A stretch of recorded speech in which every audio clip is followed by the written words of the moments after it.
সব কিছু ভুলে গিয়ে আমরা এই ফেসিবাদকে দেশ থেকে বিতাড়িত করেছি।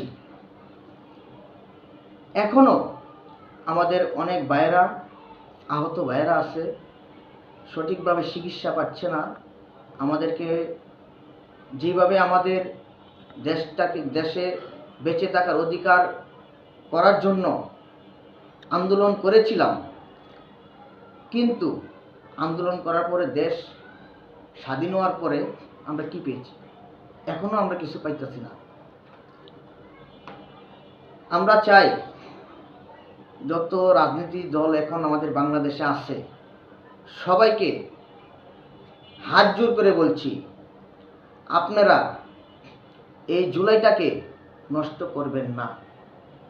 আপনাদেরকে হাত জোর করে বলছি, আমরা জুলাই যোদ্ধারা, আহতরা যারা আছি, শহীদ পরিবার যারা আছে, তারা কেউ এমপি, মন্ত্রী, বড় উচ্চ লেভেলে যাওয়ার জন্য আমরা এই আন্দোলন করি নাই।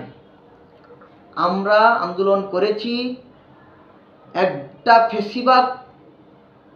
ফেসিবাদের হাতের থেকে দেশটাকে বাঁচাবার জন্য, দেশের মানুষকে শান্তিতে রাখার জন্য আমরা চেয়েছিলাম শান্তি এবং সুস্থভাবে আমরা বেঁচে থাকার প্রস্তুতি নিয়েছিলাম।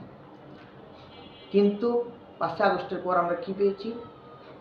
এখনো আমরা অপমান, অপদস্থ হচ্ছি।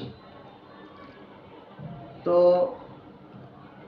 রাজনীতির যত দল আছে তাদের কাছে আমি একটি কথা বলতে চাই, আপনারা এই জুলাই ঘোষণাপত্রকে বাস্তবায়নের পক্ষে হ্যাঁ বলুন। যত মিডিয়া ভাইয়েরা আছেন সবাইকে আমি বলি, আপনারা হ্যাঁর পক্ষে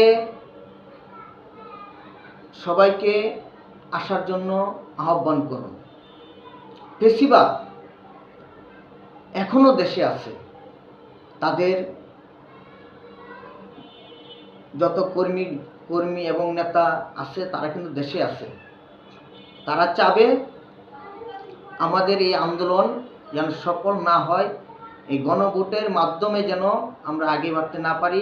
তারা বিভিন্নভাবে গুজব ছড়াবে, ফেসবুকে, ইউটিউবে, অনেক জায়গায়। তো আমরা এই দিকে আমরা কান দেব না। আমরা চাই হ্যাঁ পক্ষে।